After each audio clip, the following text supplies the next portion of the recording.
From Hollywood, it's time now for Bob Bailey as... Johnny Dollar. Dave Borger, Johnny, Marine and Maritime Casualty. Hiya, Dave. Awful. I'm in mourning, Johnny, for Molly Kaye. Oh, sorry, Dave. You have my sympathy. Save it. This is money, not sentiment. We had her insured for a cool $500,000. You mean dames come that high these days? No, but a rusty old tub of a freighter does. What happened? She steamed out of San Francisco Bay, bound for Yokohama. 20 miles off the Golden Gate, she upended and departed this world forever. Real sudden, huh? Too sudden. I don't like sudden things. Why don't you fly out there, Johnny? Take a look at the remains. Sure, as long as you're willing to pay for it. You're hired, but be careful. Don't get yourself killed. While I'm on an expense account? Dave, you've got a lot to learn.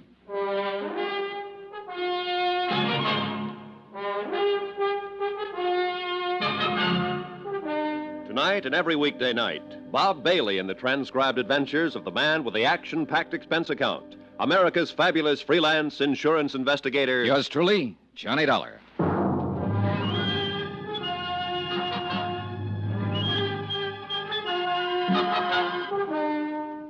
Expense account submitted by Special Investigator Johnny Dollar to the Home Office, Marine and Maritime Casualty Limited, Hartford, Connecticut. The following is an accounting of my expenditures during the investigation of the Molly Kaye matter. Item 1, $164.50, plane fare and incidentals, Hartford to San Francisco.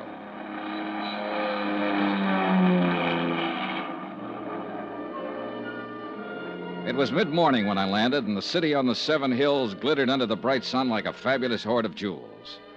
A cool, crisp breeze was driving the usual night's bank of fog out toward the open sea, and the clear waters of the bay danced and sparkled from the touch of the wind. It was a day and a place that felt lusty with life and the joy of living. And yet 36 hours before, the freighter Molly Kaye with a crew of 43 men had steamed out across this same bay, passed under the high arch of the Golden Gate Bridge, and disappeared into the gray oblivion of the Pacific, gone down to her death. Item 2, $1.55, local transportation. Limousine to my hotel, where I barely had time to check in, then a taxi down to the foot of Market Street, where Harbor Master Tim O'Rourke, a grizzled old veteran of the port, was about to preside at a preliminary board of inquiry in the ferry building. All right, boys, all right, let's have it quiet. Now, all of us know what we're here for, but just to make it official, I have to announce that this is the preliminary hearing of a board of inquiry investigating the loss by sinking of the vessel Molly Kaye. Needless to say, for you that know me, the proceedings are going to be pretty informal. Yeah, you can be sure of that. All right. Now, the bare facts seem to go something like this. The Molly Kaye cleared her berth at Pier 29 at 10:12 p.m. night before last. Destination, Yokohama. Primary cargo, grain. The Molly Kaye was a steel-hulled Class C freighter, oil-fueled, with a steam turbine drive. She was under the command of her owner, Captain Edgar Brawley of San Francisco. Now, is Captain Brawley present? I am. But if you're expecting me to testify... Later, Captain, later. All right. At 10:38, the Molly Kaye dropped her pilot and proceeded on out to sea. Fog conditions were reported at the time as medium to dense. Then at 12:49 a.m., the radio operator on duty at the Point Bonita Coast Guard station picked up the first distress signal. Now I'll call the first witness, the officer in charge of the rescue operation, Lieutenant Commander Barton Fields of the United States Coast Guard. Will you take the witness chair, Commander? Now raise your right hand, Commander. Do you swear the testimony The you're about inquiry to moved give along, is the whole truth but not and much nothing but came the out that truth, wasn't so help you already known. The Coast Guard commander testified that 5 minutes after the first distress call, the Molly Kaye had sent a second SOS, stating she was sinking rapidly by the bow. According to the message, the vessel had struck a submerged derelict. The captain and crew had taken to the lifeboats, and 2 of these were picked up immediately. A third boat, missed in the heavy fog, made shore and beached under its own efforts. Now, according to this report, 2 men, William Mack, machinist, and Benny Wong, steward, are still missing. Now, further search has now been abandoned, and these men are presumed to be dead. I think that's all, Commander. Thank you. Now, will radio operator G.A. Beck take the witness chair? While the testimony went on, I studied the teletypes from the home office that I'd picked up at the hotel. Again, nothing much that wasn't already known, with a few exceptions. A stray fact or two, a couple of odd details, nothing else. But the seeds of suspicion are pretty small, and if they're kept well watered, sometimes they grow up into nice, tall, blooming hunch plants. Then Chairman O'Rourke called the witness I was most interested in. Will Captain Edgar Brawley please take the chair? The man who stood to collect $500,000 if the sinking was legitimate. But I was pretty sure it wasn't. Raise your right hand, Captain. Do you swear that the testimony you are about to give is the whole truth and nothing but the truth? I do. You can sit down. He was a man about 50, maybe older, but he had the body of a young bull. Hard, stubborn, belligerent. He figured to be a tough lad to tangle with in court or on the deck of a ship. Now, Captain, will you tell us what happened in your own words? Starting where? From the time you dropped the pilot. Unless something happened earlier that might have some bearing on this case. There wasn't nothing happened earlier or later that got any bearing on it. We hit a submerged derelict, that's all. Now, what more do you want to know? Your story, Captain. Just for the record. Be no different from what you've already heard from all the rest of them here. This is an official board of inquiry, Captain, whether you like it or not. I'll be the judge of what's important and what isn't. Yes, sir. Well, after we dropped the pilot, I set a course north 77 west, aimed to bring us into the main shipping lane by daybreak. Then I assigned the watches, had the deck gear stowed away, opened the trip log, got ready to settle down for the night's run. Normal procedure, in other words. That's what I told her. There wasn't nothing that was Go on with your story, Captain. My first officer took over the bridge, like he already told you he did, and I went to my quarters. What was the weather like at the time? Same as it'd been all evening, so foggy you couldn't see 100 feet from the bridge. And you took all the usual precautions prescribed for such a condition? Of course. Go on. Well, it was a while before midnight. I was still in my quarters, awake in my bunk when she hit. It was a big crash, like a torpedo had took us, and the lights went out. We started losing the headway, and a couple of minutes later, the engineer cut the engines and pulled his fires. Water had busted right through number 1 and number 2 bulkheads and was rising fast in the boiler room. Must have ripped half the bottom out of her. What did you do next? I called the engine room gang on deck, and, well, then I give the order to abandon ship. She sank less than 10 minutes after we got the boats off. Well, I guess that's about the size of it. Submerged derelict in the shipping lane. It was an accident, pure and simple. All right, Captain. I guess there's nothing Mr. more Chairman. we can... Mr. Dollar? I wonder if I could have your permission to ask the captain a few questions. Well, it's kind of unusual, but like I said, this is an informal hearing, so, Captain Brawley, Mr. Dollar is a special investigator for the insurance company that holds the policy on your ship. His position here is unofficial, of course, and you're under no obligation.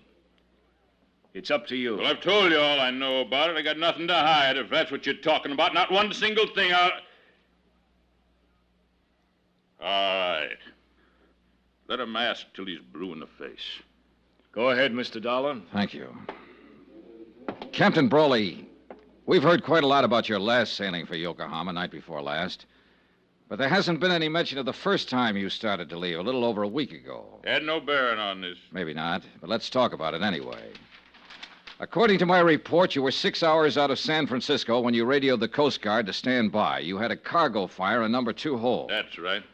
A little while later, you told them you had the fire under control, but you were returning to port. I wanted to check the damage, make sure the ship was sound. Yeah. So you laid up in harbor for a week. You filed a claim with our home office in Hartford for estimated damages of $6,300. Come to more. But when the company appraiser called at your office on Pier 29, you refused him admittance to the ship, and an hour later you wired Hartford and canceled your claim. That's right.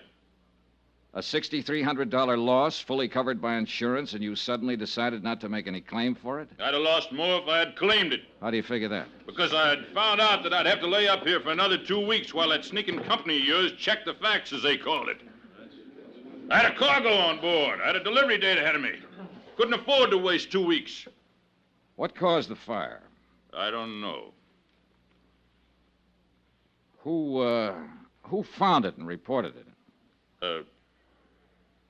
Man named Bill Mack. All right. He was one of the 2 men that drowned when the ship went down. What of it? What are you trying to make out of it? All right, let's quiet down now. Let's have order in here. Now, at the time of the accident, Captain, the sinking, we're led to believe that it was a little foggy out that night. You doubt it? No, not in the least. That's why I can't quite understand how you managed to see that submerged derelict. I didn't see it. Then who did? Nobody, as far as I know. That fog, you couldn't see your hand in front of your face. There was no fog the next day. The Coast Guard searched the area for hours, and they didn't see it either. Well, it probably sunk when we hit it. Just what are you getting at, Dollar? How do you know there was any submerged derelict, Captain? What do you mean? You said there was a big crash. All the crew members described the accident as a sudden hard shock. In fact, one of them, Mr. Hawkins there, who was up forward on bow lookout, said it felt like a blast, like something... No, you don't. Oh, no, you don't. Mr. Hawkins. I didn't say it was no blast. What I said was it just kind of felt like one. You ain't gonna go putting no words like that in my mouth, Mr. Dollar. You ain't gonna get me mixed up in this. Mixed up in what, Mr. In Hawkins? this here whatever's going on, or whatever you're trying to claim is going on. I just don't know nothing about it, about anything. And I just don't want anybody putting words in my mouth, that's all. Claiming I said something I didn't. Well... Just what exactly is it you're hitting at, Mr. Dollar? Not hitting, Captain. I'm saying it. I don't think there was a derelict. I think the Molly Kaye was sunk by an explosive charge placed in a hole. Are you accusing me of that? I'm not accusing anybody, not yet. All right, now let's settle down. Are you claiming I'd sink my own ship just to collect a few lousy bucks worth of insurance? I don't know who did it, Captain Brawley, but I'm going to find out. And whoever it was, they're in it up to their neck. 2 men died when the Molly Kaye went down, so this thing's a whole lot worse than just a crooked insurance racket. It's a case of cold-blooded murder.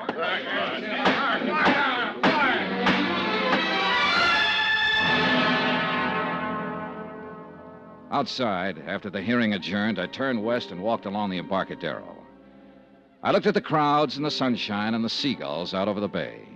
It was all brisk and bright and cheerful. But I felt cold in the pit of my stomach. They were scared in there, all of them, scared to death. The smell of fear in that hearing room was so thick you could cut it with a knife. And I meant to find out why.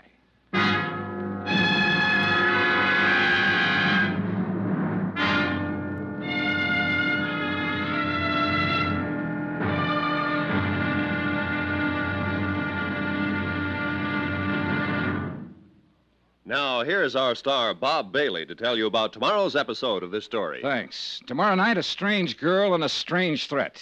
And a promise that's stranger than both. Join us, won't you? Yours truly, Johnny Dollar.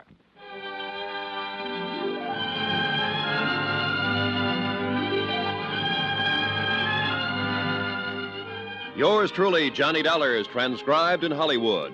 Written by Les Crutchfield, the entire production is under the direction of Jack Johnstone. Be sure to join us tomorrow night, same time and station, for the next exciting episode of Yours truly, Johnny Dollar. Roy Rowan speaking.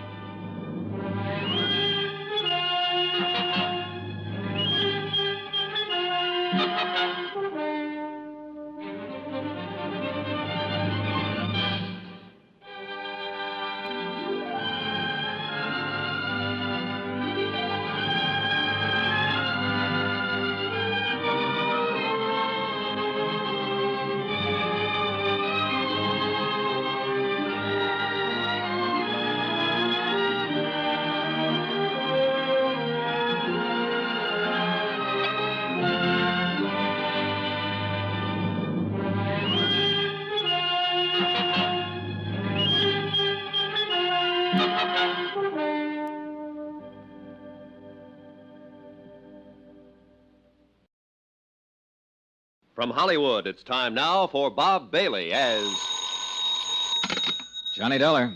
You don't know me, Mr. Dollar, but you're going to. Well, I can hardly wait. You won't have to wait. I want you to meet me tonight. Where? On the waterfront. 9 o'clock. Yes? It's dark down there at 9. It might be dangerous. Are you scared? Strange women always scare me. Where on the waterfront? Pier 29. That's where the Molly Kaye was birthed before she sank. Molly Kaye was my mother. Meet me at 9? I don't know. Blind dates never work out for me. I'm always sorry afterwards. You won't be sorry this time. Is that a promise? That's a promise.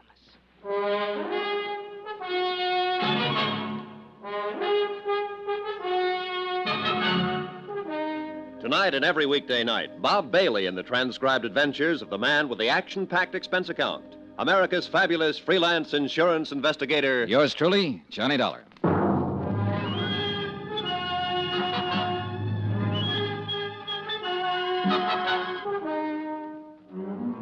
From Special Investigator Johnny Dollar, present location San Francisco, to the Home Office, Marine and Maritime Casualty Limited, Hartford, Connecticut. Assignment, the Molly Kaye matter. Expense account continued. Item 3, $4.65. Food. I needed it. It had been a rough day, rough from the standpoint of legwork. I'd covered most of the usual sources and usual angles, and for all I learned, I might as well have stayed in bed. The freighter Molly Kaye had sailed out of San Francisco Harbor and gone down in the Pacific, and nobody wanted to talk about it. They were all too busy shaking in their boots and looking over their shoulders, scared to death. I was even beginning to look over my shoulder. Item 4, 70 cents, taxi to the Embarcadero. Sure, I kept that blind date. I wouldn't have missed it for the world. Here, keep the change.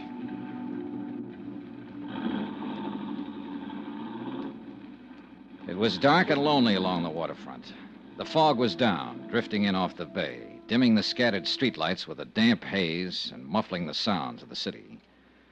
Alcatraz, lost and hidden somewhere behind the murky, wet blanket, kept sounding its mournful warning across the water. And the night gulls seemed to cry out in answer to it. I crossed the siding tracks and headed toward Pier 29 and toward whatever was waiting for me there. Or whoever. The office and warehouse of the Brawley Shipping Company, owner of the Molly Kaye, was about halfway out the pier. I'd been there earlier in the day and found it closed and locked. But there was a dim light burning there now. I headed toward it. Just about then, as I passed under the last wharf light and turned toward the office door, I started to get that old feeling.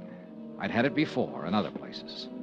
Once in the heart of an Orinoco jungle, in an alleyway in the Casbah of Algiers, one time in London Soho, and again in Suez. Somewhere, close by, hidden by the fog and shadows, there was somebody watching me. I stood listening, straining to hear some telltale sound in the darkness.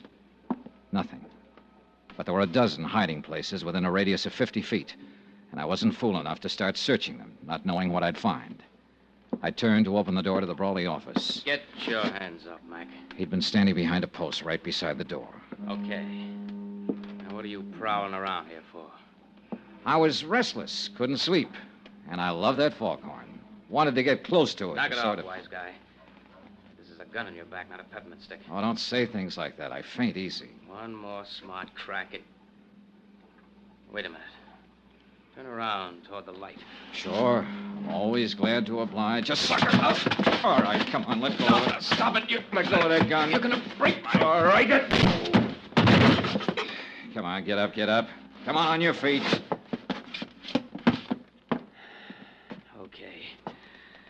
Okay, Dollar.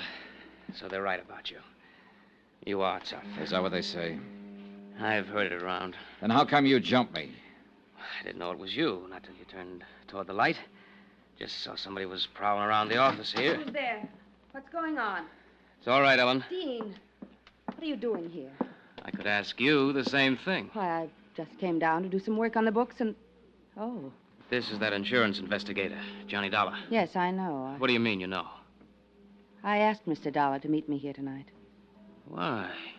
What are you up to? Nothing. I wanted to talk to him, that's all.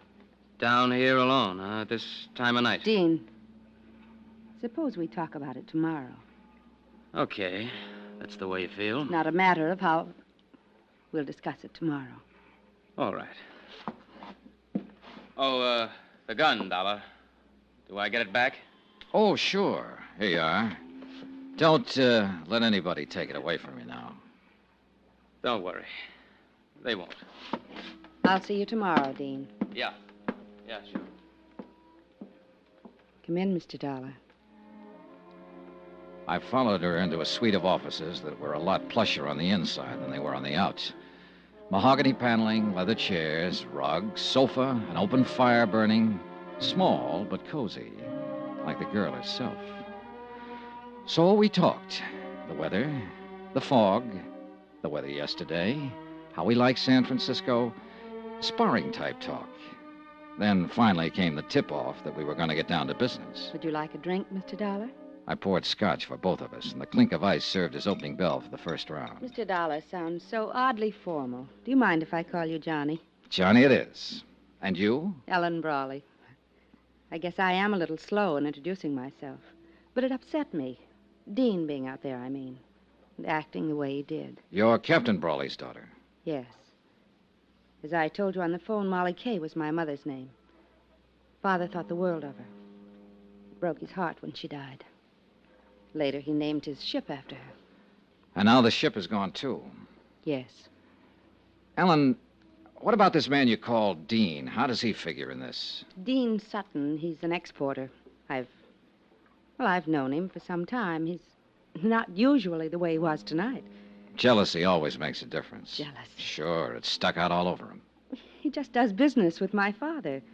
It was his cargo that sank with the Molly Kaye. Grain, bound for Japan. Oh, I see. I've gone out with him quite a lot, but he takes far too much for granted. I'm a free agent, Johnny. I call my own shots. Yeah, I guess you do. So tonight you call me. I heard about the hearing. How you questioned my father. Accused him of sinking his own ship to collect the insurance. I didn't accuse him. It amounted to that, didn't it? I said I was sure somebody had done it. He put the shoe on his own foot before I even had it out of the box. What makes you so sure? Oh, a lot of little things that don't add up. What little things don't add up, Johnny? Oh, this and that. Did you know your father put a heavy mortgage on the Molly Kaye 7 months ago? How did you find out? Bureau of Records, Maritime Division. Know when the mortgage comes due? Next month. He had to install new boilers. That's why he did it. And he'd have been able to pay it off after this last voyage. He'd also be able to pay it off after he collected the insurance and have a lot left over. You're wrong. You don't know my father. No, I don't. Do you know who holds that mortgage? A woman named Lu Tang. That's right. Better known as Shanghai Lou. She owns a nightclub up in Chinatown. Quite a girl. You know her? Very well. All right, Ellen, let's quit circling around and get to the point. What's on your mind? I don't know. Nothing, really, I guess. I just wanted to tell you that you're wrong. About my father, I mean.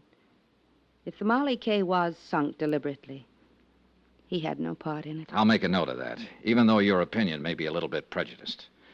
Well... Are you leaving? Might be a good idea, don't you think? Wait. Johnny, Yeah? I was sort of hoping we'd be friends, maybe. Oh, I feel very friendly toward you. Do you, Johnny? As much as this. That much, Johnny? That's pretty friendly. I told you. I call my own shots. I know. But you didn't tell me you're engaged to Dean Sutton. I found that out from a newspaper It file. was all a mistake. It was his idea. I thought you always called your own shots. Don't go, Johnny. I promised you on the phone that if you came, you wouldn't be sorry. I'm not. Good night, Ellen. Outside on the pier, the fog was thicker than ever. The wharf lights were dim glows in the swirl of mist, and sounds, even close ones, were muffled and hollow. I couldn't figure Ellen Brawley, at least not completely, where she stood in this and the reason for the pitch she'd made. I left the pier and turned west along the Embarcadero. Mr. Dollar? Huh? Over here. Get out of the light. Evening, sir. You're out late, Mr. Hawkins. Well, I was waiting around. I kind of wanted to talk to you. I saw you come in the taxicab earlier. All right, let's talk. I hope you don't hold it against me, jumping up in the hearing room that way, but I was scared. Scared of what, Mr. Hawkins? I don't rightly know. That's the trouble. But there's something strange going on, Mr. Dollar. And it ain't safe for a man to let on he notices. The whole crew feels the same way. That's why they ain't talking about it. About what? Things that's happened, things that ain't been brought out yet. And I wouldn't be talking neither if Bill Mack hadn't been a mighty good friend of mine. Bill Mack. He was one of the 2 men who went down with the ship. That he did. May he rest in peace. But you're wrong, Mr. Dollar. There wasn't 2 men. Bill was the only one. What? That Chinese steward, Benny Wong, he didn't drown. He was in that lifeboat that got to shore. Then the men in the boat knew it. Why didn't they say so? Well, they was scared to. He disappeared later, and they was all scared to say anything. I don't know what's happened to him since... Here, back of this wall. Keep your head down. I crouched behind the concrete tide wall, my gun drawn, and peered into the darkness, trying to catch some sign of movement behind the blanket of fog, listening for some faint sound that might be the giveaway. Nothing. And to go hunting in those shadows against somebody who knew the waterfront would be about as healthy as stepping out in front of a truck. I gotta get out of here, Mr. Dollar. I gotta get away from here. Hawkins, wait! I ain't doing any more talking. And it won't do you no good to ask. They know every move a man makes. I got nothing more to say. All I want is to stay alive.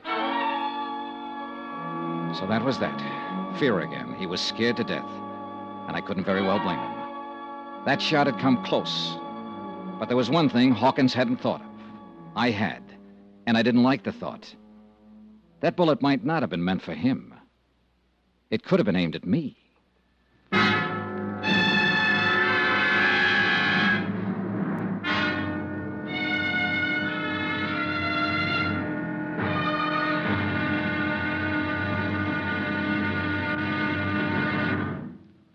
Now, here's our star, Bob Bailey, to tell you about tomorrow's episode of this story. Thanks. Tomorrow night, we find out that a dead man can tell a tale. It all depends on how he died. Join us, won't you? Yours truly, Johnny Dollar.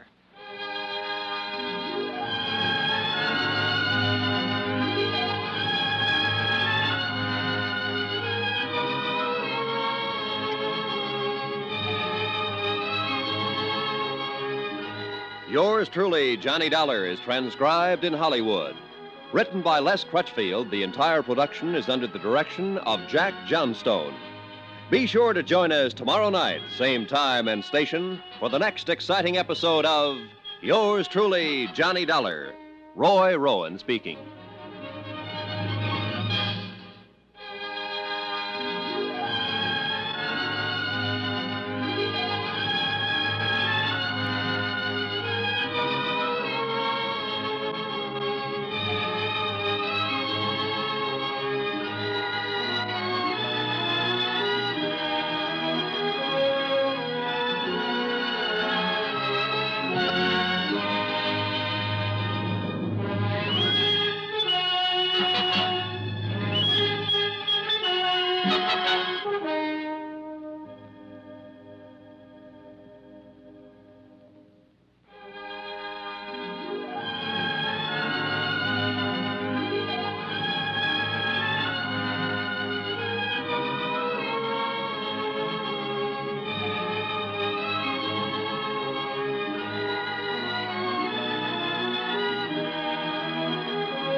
From Hollywood, it's time now for Bob Bailey as...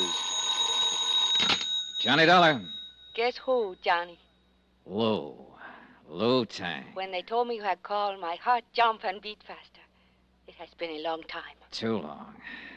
Hey, look, I want to see you, Lou. Where are you? They only gave me a phone number. It's a waterfront bar, foot of Drum Street, Sailors Hangout. Then I'll call a taxi. No, wait there. I've got a drunk on my hands. Well, get rid of him. Or of her. Can't do it, honey. This is a valuable drunk. You wait. I'll get there as soon as I can. And look, will you do me a favor, Lou? Anything you want, Johnny. Well, there's a man named Benny Wong. I think he's been hiding out in Chinatown for the last 2 days. Can you find him for me? So that is why you're here. The sinking of the Molly Kaye. That's right, Lou. Too bad, Johnny. I'm sorry to hear that. Awfully sorry.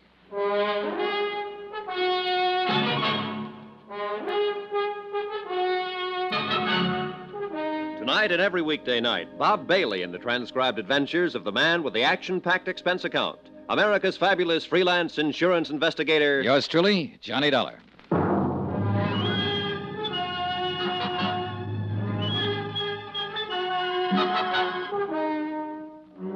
From Special Investigator Johnny Dollar, location San Francisco, to the Home Office, Marine and Maritime Casualty Limited, Hartford, Connecticut. Assignment, the Molly Kaye matter. Expense account continued. Item 5, $11 even. Drinks. Consumed by one Josiah Hawkins, able-bodied seaman. Last berth, ship's carpenter on the freighter Molly Kaye. And Hawkins was scared half to death. So the fear worked against the liquor, and the drinks weren't doing much good. Who was you talking to on the phone? A friend. You say anything about me? About me being with you? Nope. How about another drink, Mr. Hawkins? I had enough. What's the name of your friend, Mr. Dollar? Oh, you wouldn't know her. Just a girl I know here in town. Oh, a girl. Mr. Hawkins, did Bill Mack have a girl? Yes, he got himself engaged to a girl. I know what you're aiming at, Mr. Dollar. You're trying to play on my sympathy. He was your friend. That he was. One of the best. And now he's dead. Drowned in the Pacific when the Molly Kaye went down. Whoever sank her is responsible for his death. You can help me if you would. It wouldn't bring him back. And I gotta think of myself. You're in more danger before you talk than you'd be afterwards. The whole idea is to keep you from talking. Huh?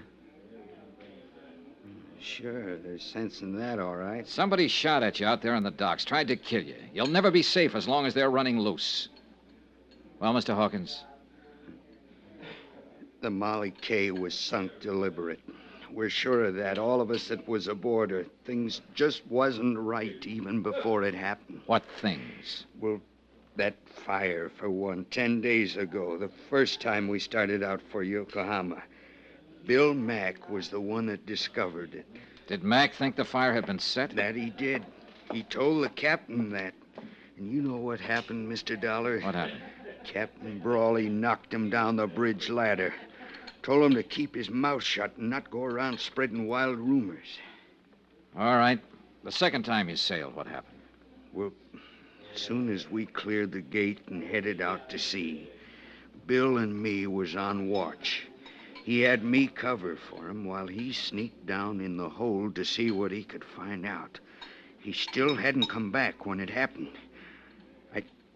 I think you was right, Mr. Dollar, what you said at the hearing. What do you mean? We didn't hit no derelict. An explosion, that's what it was. In the bottom of the forward hold somewheres. I was on the bow deck right above it when it happened. What about that Chinese steward? The one who got ashore and then disappeared. Did you notice anything special about him? Benny Wong? Yeah. No.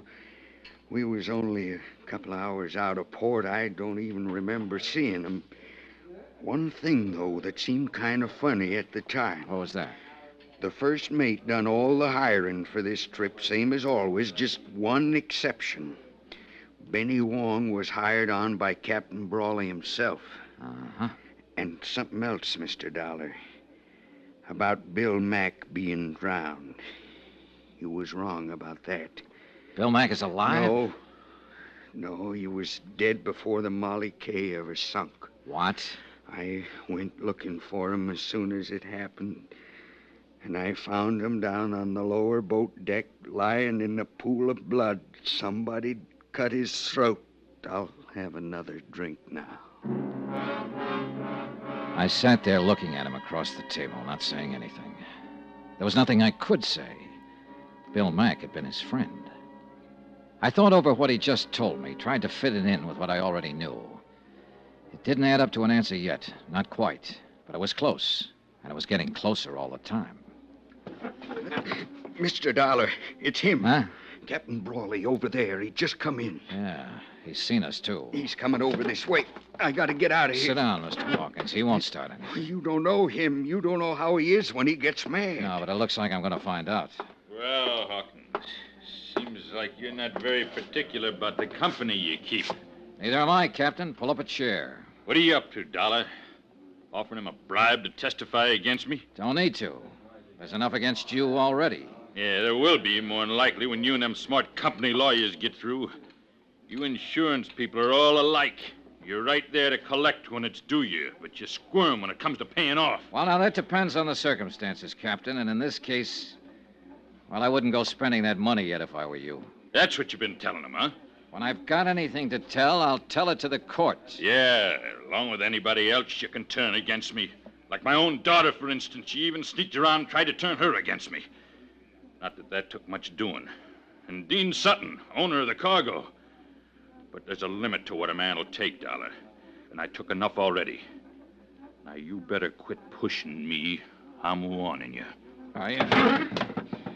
Well, take your warning and stick it where it'll do the most good. You've been trying to block every attempt I've made to get to the bottom of this thing. You've dragged your feet every step of the way deliberately. Dollar, nobody talks to me like that. Then it's time somebody did. I think you're in this thing right up to your big fat neck. And if you are, I'm going to pin it on you. Not just for swindling. If you were behind the sinking of the Molly Kaye, I'm going to see to it that you stand trial for murder, too. I warned you once. Look out, Mr. Dollar. Oh, no. Oh, all right, Captain. Learn it the hard way. Watch out, he's grabbing the bottle. Come and get it, Dollar! Sorry, the party's over right now.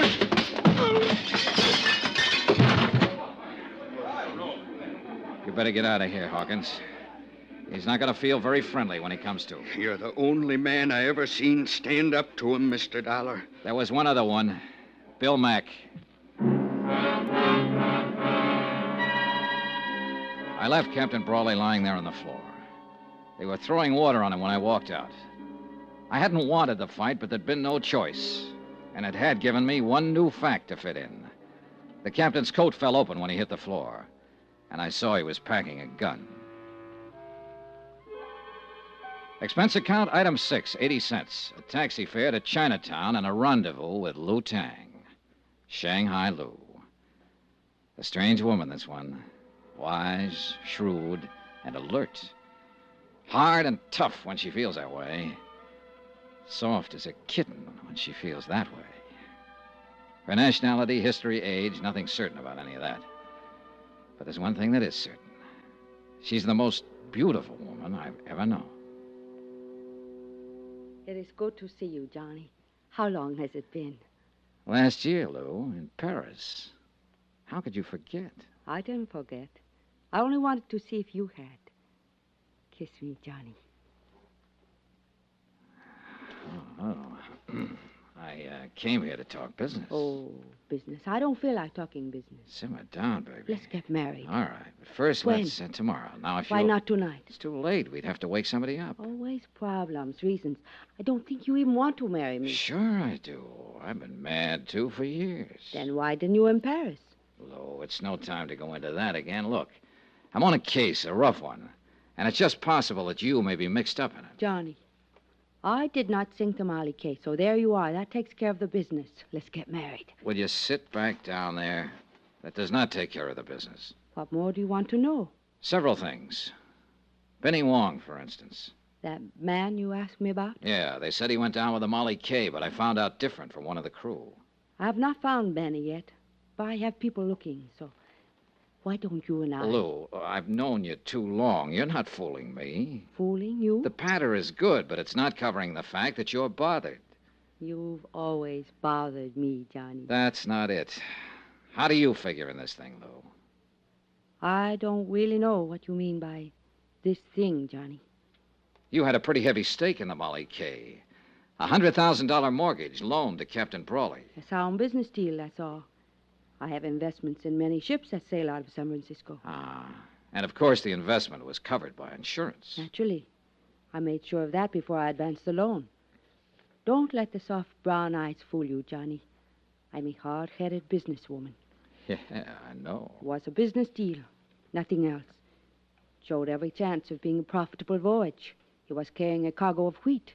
The Tokyo grain market has been advancing steadily for 3 months. As to what happened, I don't know anything about it. I don't understand it. That's straight, Johnny.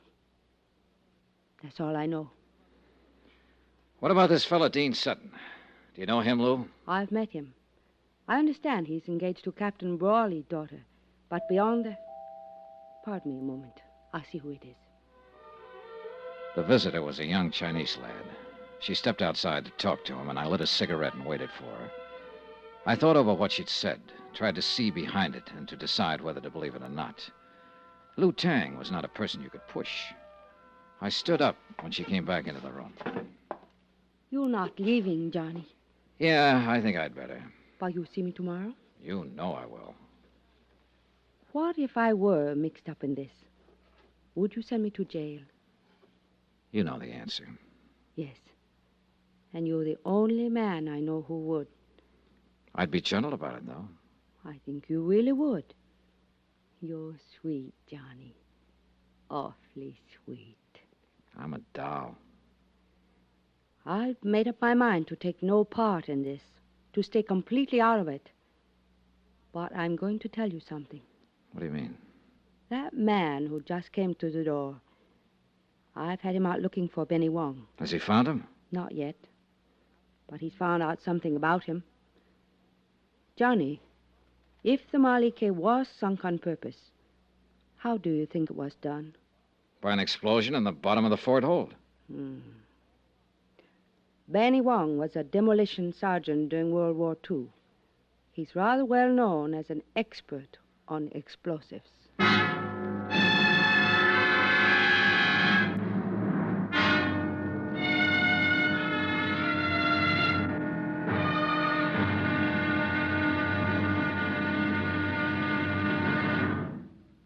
Now, here's our star, Bob Bailey, to tell you about tomorrow's episode of this story. Thanks.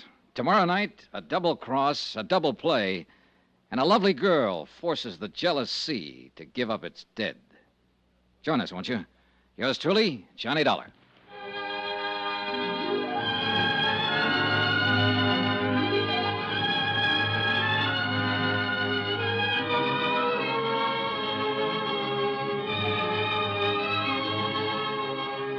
Yours truly, Johnny Dollar, is transcribed in Hollywood.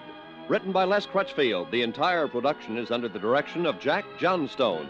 Be sure to join us tomorrow night, same time and station, for the next exciting episode of Yours truly, Johnny Dollar. Roy Rowan speaking.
From Hollywood, it's time now for Bob Bailey as...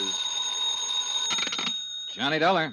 Hi, Johnny. Dan McKay, Harbor Police. Dan, I was planning to drop by and see you about the sinking of the Molly Kaye, but I've been pretty busy since I got here. Yeah, so I've heard.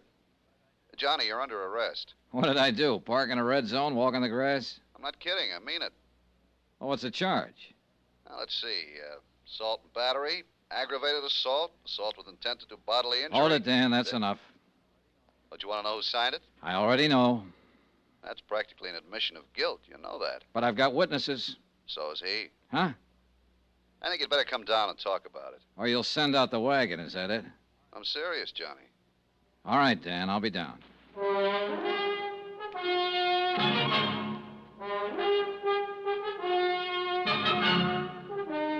Tonight and every weekday night, Bob Bailey in the transcribed adventures of the man with the action-packed expense account, America's fabulous freelance insurance investigator. Yours truly, Johnny Dollar.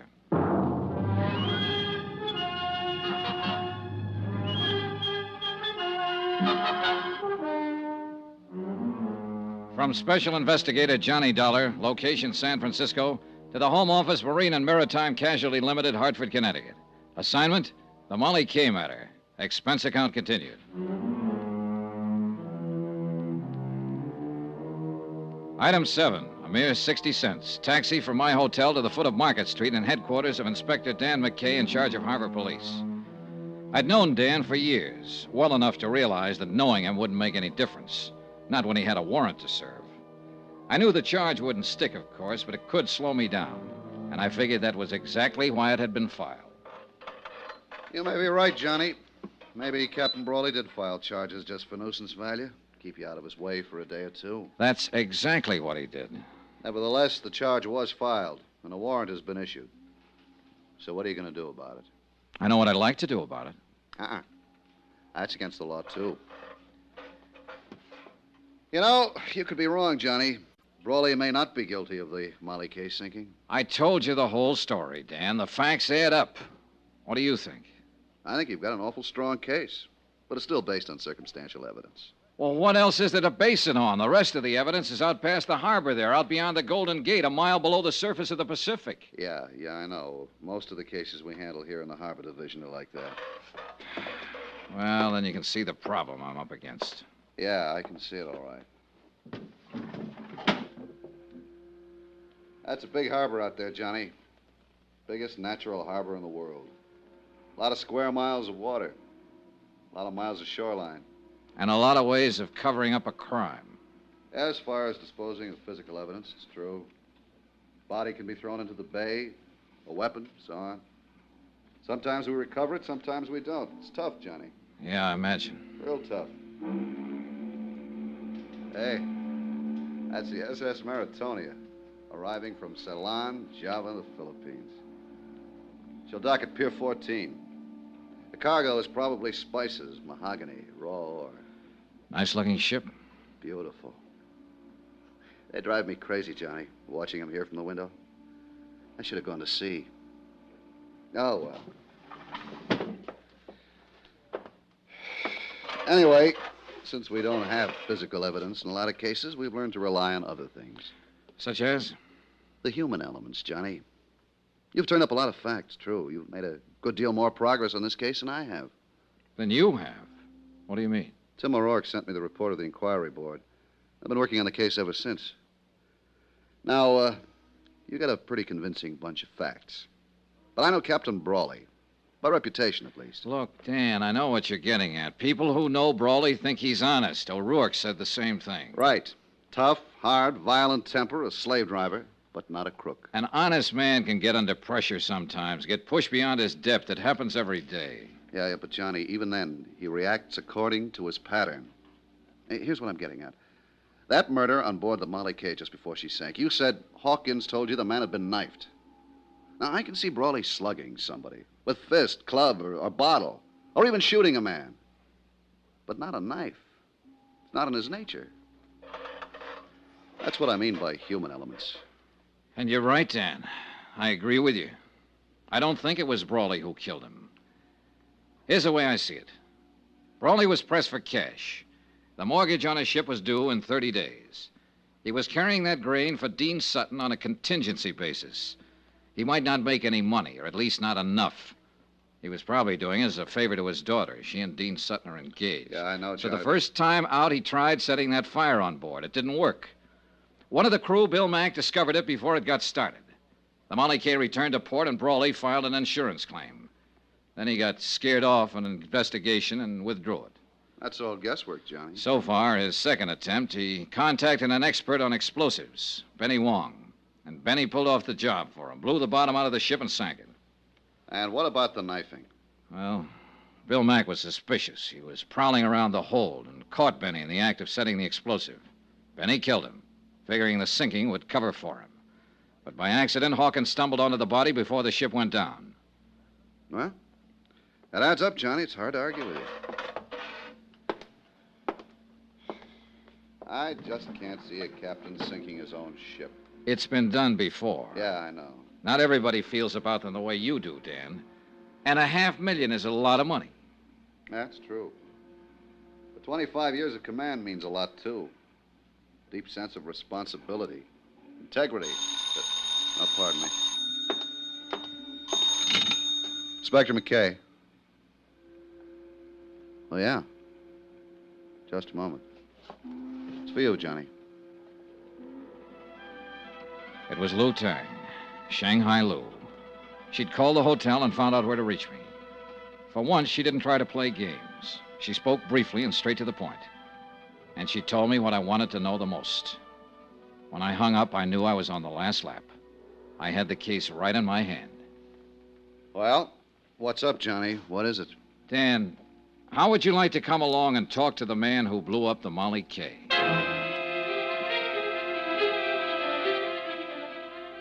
Item 8, 80 cents. Another taxi. A short run from the foot of Market to Fisherman's Wharf. Lou Tang's spies had told her Benny Wong was holed up in a back room of the Fa Song Fish Company out on the docks. And they said he was scared, armed, and dangerous. There's the Fa Song layout, Johnny. Right there, the warehouse in the end. Yeah. Well, let's go around the gangway. Lou Tang said the room was on the back corner. Say, Johnny, why don't you wait here? Let me take him. This kind of thing is part of my job. But he's my pigeon, Dan. I found him first. There's a door at the back. That must be it. Yeah, only one it could be. Besides, I'm under arrest. If you left me alone, I might escape. Yeah, sure. You got a gun, Johnny? Yeah. All right. Let's go. We moved quietly up to the blank wooden door opening onto the gangway over the water. There were no windows in the back wall, so we were certain we weren't being watched from inside. We stopped at the door, and McKay reached for the knob and tried it gently. It's unlocked. Good. You ready? Yeah, go ahead. Hey, what... Hold it, police officers. Drop that gun. Drop it, fast. This doesn't look much like Benny Wong, Johnny. No, it doesn't. Now, look here. What do you do, Dean? Go around with a gun in your hand all the time? You're making a mistake, Dollar. I don't know any more about this than you do. Any more about what? What are you doing here, Dean? Never mind, Johnny. Here's what he means. Huh? Oh. Well. So we don't talk to Benny. Shot 3 times. Yeah. Any one of the bullets would have done the job. You weren't taking any chances, were you, Dean? I didn't shoot him. I just got here. How did you know where he was hiding? I didn't. I didn't know anything about him. I got a phone call. Somebody said to meet them here. Said they'd give me the lowdown on the sinking of the Molly Kaye. What somebody? Who was it? I don't know. Man or woman? Man, I think. Voice was muffled, so I came here to meet them. And we find you standing over a dead man with a gun in your hand. I found him like that. I figured it was a trap. I don't know anything about it. Oh, no, of course you don't. You're just a babe in the woods. Hold it, Johnny. Barking up a wrong tree. What do you mean? This man's been dead for several hours. Since early morning, I'd say. And he was shot with a .45. This gun of Sutton's is a .32. So that's that. Johnny, what was the caliber of the gun you saw Captain Brawley wearing? A .45, Dan. I'll put out a bulletin and we'll pick him up. Wind up. The bets were all in. There was nothing more ahead but the showdown. Dan tore up the warrant on me, of course, and I went back to my hotel room to wait it out. That seemed the safest place to be. Brawley would be desperate now, half out of his mind. And of all the people he hated most, I was number one. So I lay back on my bed and waited. I reached my gun from the lamp table, moved quietly over to the door, and took hold of the key. Who is it? Let me in, Johnny. Ellen. Just a second. Come on in. Has he been here, Johnny? Has who been here? My father. The last time I saw the captain, he was lying unconscious on a barroom floor. I just put him there. That was last night. Yes, I know. Well, what made you think he'd be here? I don't know. Guess I thought... I don't know what I thought. Oh, easy now, honey. I'm scared, Johnny. Hold me, please. I'm so lonely and scared. It's all right, Ellen. Easy now. He came home last night after he fought with you. He was furious. Then he left again, and I haven't seen him since. Does he have his gun with him? I guess so. I don't know. I don't know anything. Help me, Johnny, won't you? Of course I will. Hold me tight. Kiss me. Ellen, Last honey, night when you kissed me, I wasn't scared then. I wasn't lonely. Look, honey, would you... Hold me, Johnny. Closer. Wait a second. Johnny Dollar. Dan McKay, Johnny. Yeah, Dan. We picked up Rowley on the waterfront a half an hour ago. Thought you'd want to know. What's he say? Denies everything. Says he was home asleep all night. Says his daughter will back him up. I happen to know different on that. Yeah, I figured he was lying. We'd already been out to his house. Found his gun. It's been fired 3 times, Johnny. And the bullets match. When Ellen Brawley left my room a while later, I still hadn't told her about her father's arrest. I didn't have the heart. She'd tried her best to protect him, cover for him. She'd have done anything to save him. And yet, the irony was that every move she'd made helped tighten the case against him. The scent of her perfume still hung in the air after she'd gone. It was a strange scent, subtle, disturbing. I began to feel uncomfortable, on edge. There was something familiar about that scent. And finally, I tagged it. I'd noticed that same perfume in the room on the wharf, where Benny Wong lay murdered.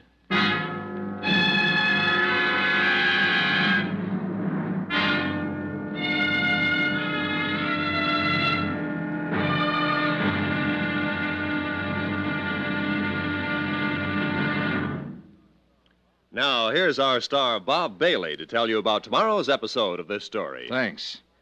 Tomorrow night, a deadly rendezvous on the fog-shrouded waterfront, and an explosion that rocked the city. The payoff. Join us, won't you? Yours truly, Johnny Dollar.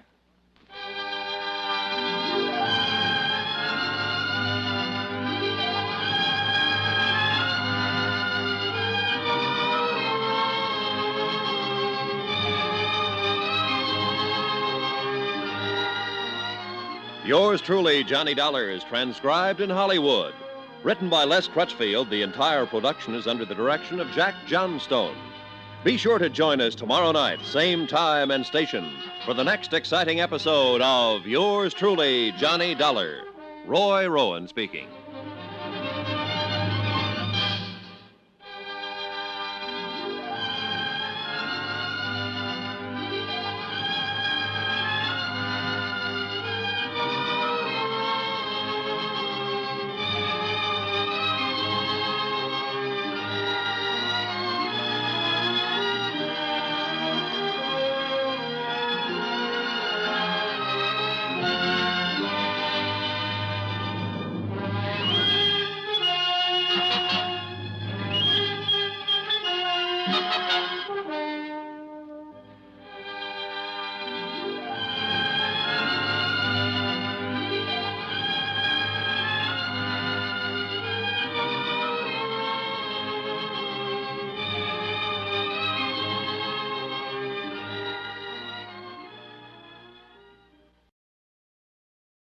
From Hollywood, it's time now for Bob Bailey as...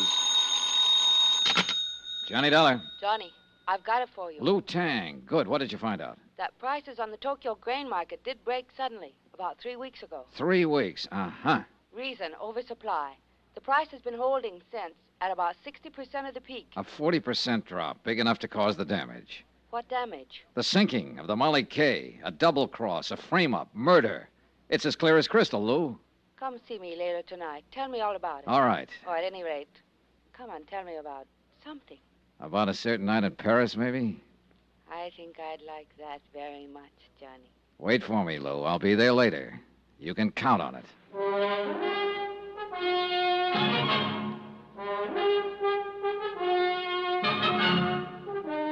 Tonight and every weekday night, Bob Bailey in the transcribed adventures of the man with the action-packed expense account, America's fabulous freelance insurance investigator. Yours truly, Johnny Dollar.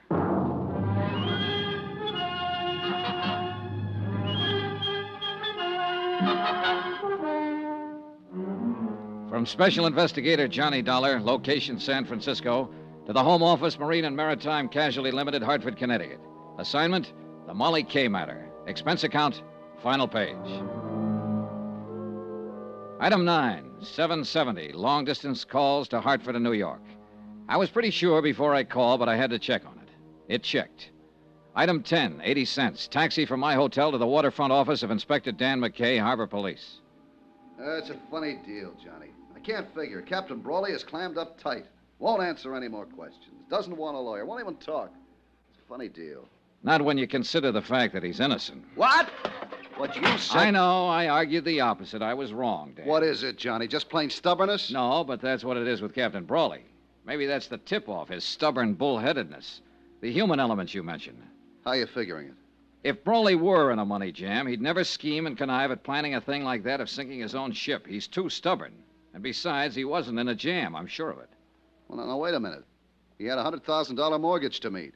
I finagled some information out of the bank. The Brawley Shipping Company has a free balance of nearly $150,000 in cash assets. But look here, Johnny. No, you look. I started out with a motive, and I built a pretty strong case on it. Even you agreed. Everything pointed toward Captain Brawley. Sure, because somebody was helping things point toward him. What do you mean? It wasn't just the ship itself that was insured. I'm still lost, Johnny. Keep talking. All right, look. That cargo of grain was also insured. By the owner with another company, not mine. And for top market value, full price. Yeah, well, keep talking. All right. The Tokyo grain market broke just 4 days before the Molly Kaye was due to sail the first time. The shipper stood to lose nearly half his investment if the grain reached Yokohama at that time. Well, it didn't reach there. It's lying out there on the bottom of the Pacific. Net result, instead of taking a loss because of price, the shipper gets full price from the insurance company. It adds up, Dan. Yeah, it sure does. The shipper. I think Captain Brawley suspected him, too. That's what kept the old captain on the prod. His ship gone, under suspicion for the sinking, yet not wanting to hurt his daughter. He was caught right in the middle. But keep on holding him to make it look like we still think he's the guilty party. Well, it's that girl of his I feel sorry for, Ellen. She's the one caught in the middle. Yeah, I know. And it's going to be rough on her when she finds out. Engaged to a killer who's been using her to smash her own father. Great setup. Yeah. Well, I'll get a bulletin out. We'll pick up this Dean Sutton and bring him in. Yeah, but you know something? It's going to be awful hard to pin it on him. Need evidence, something definite. Look, why don't you let me have a go at him first? Oh, it's out of the question, Johnny. Of course, if you should happen to find him before we do, well... Yeah, I might just do that, Dan. In fact, I've kind of got a hunch I will. It was a hunch, but it might be a good one. I left Dan's office and walked east along the waterfront, following the long curve of the Embarcadero with its miles of docks and wharves. The night had settled down over the bay and the city, and with it a dark, damp blanket of fog, even heavier than the night before. And because of that and other reasons, I felt cold and lonesome and alone.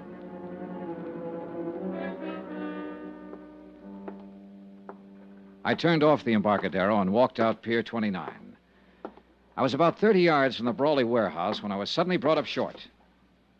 On the water below me, tied to a wharf piling, was a light cabin cruiser rocking gently with a swell. It had no business being there. Pier 29 was a commercial berth. My hunch was right.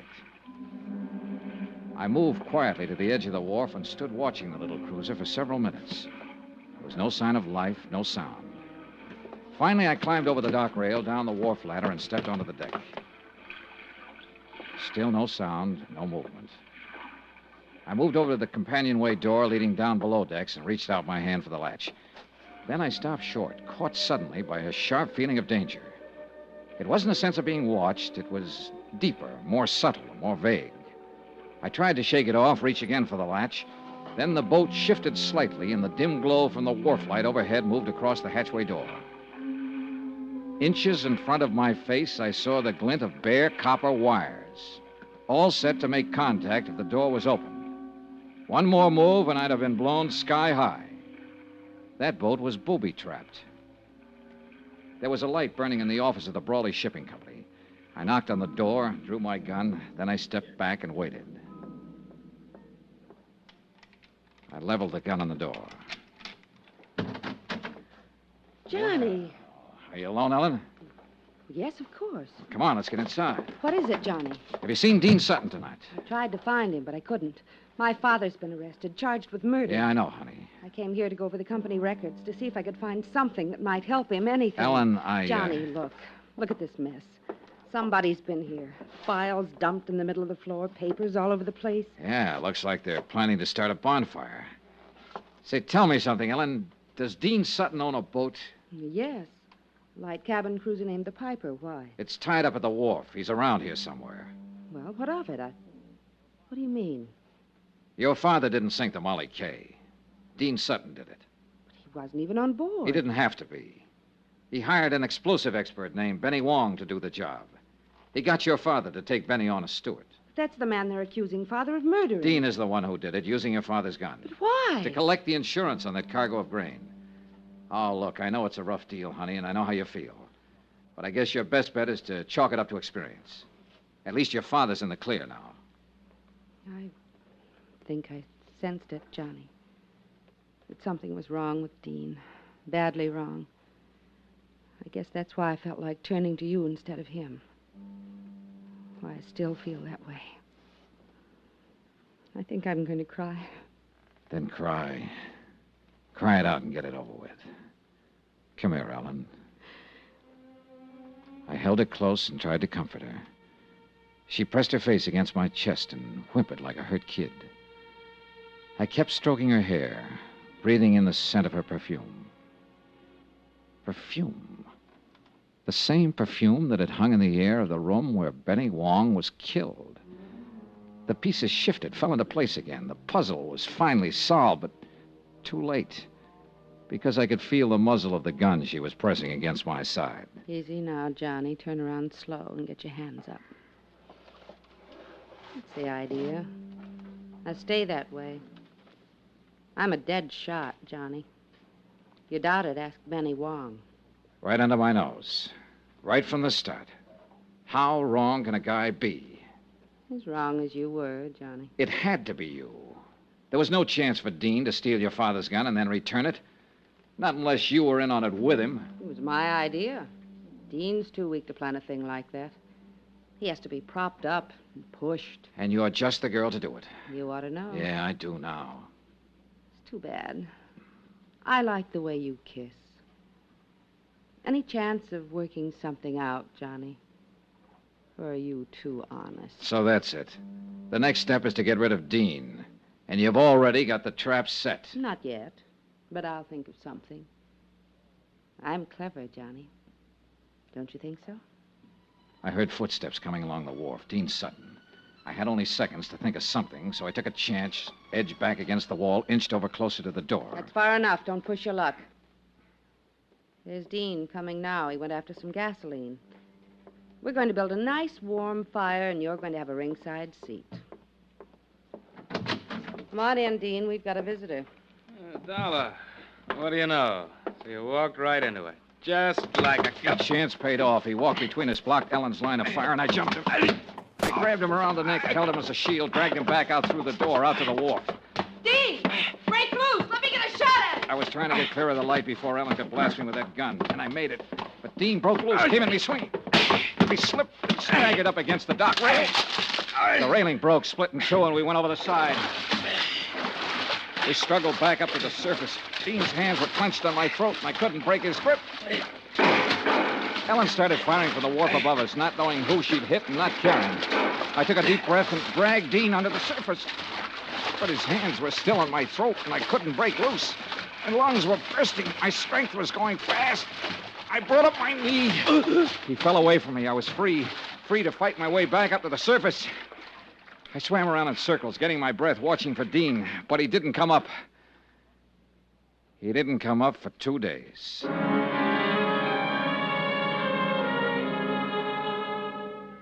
When I climbed up the ladder onto the wharf, Ellen was nowhere in sight.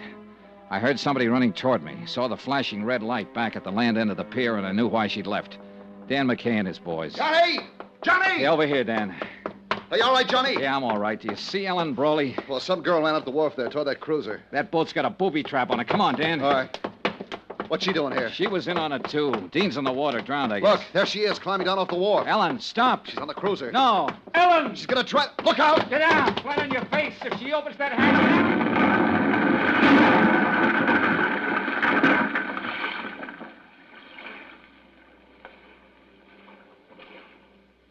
Blown to bits.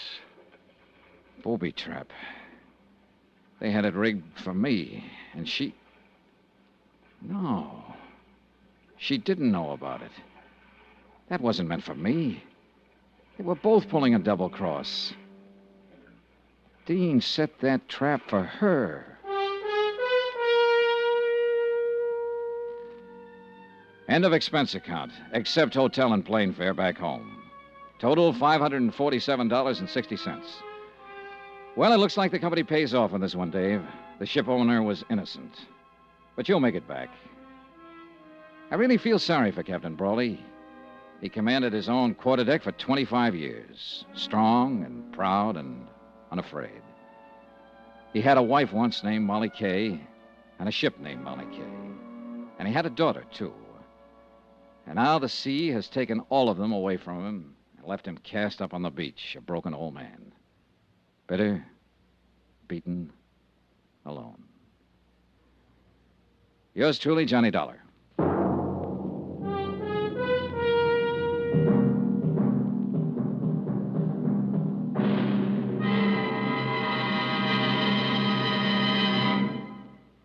Now, here's our star, Bob Bailey, to tell you about next week's story. Thanks. Next week, the case of a man who didn't exist, except for one thing. He suddenly showed up. Join us, won't you? Yours truly, Johnny Dollar.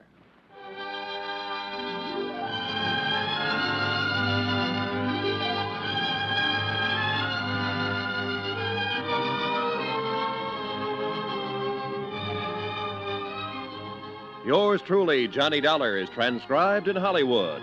Written by Les Crutchfield, the entire production is under the direction of Jack Johnstone. Heard in this week's cast were Virginia Gregg, Peter Leeds, Barney Phillips, Victor Perrin, James McCallion, and Hy Averback. Be sure to join us on Monday night, same time and station, for another exciting story of Yours truly, Johnny Dollar. Roy Rowan speaking.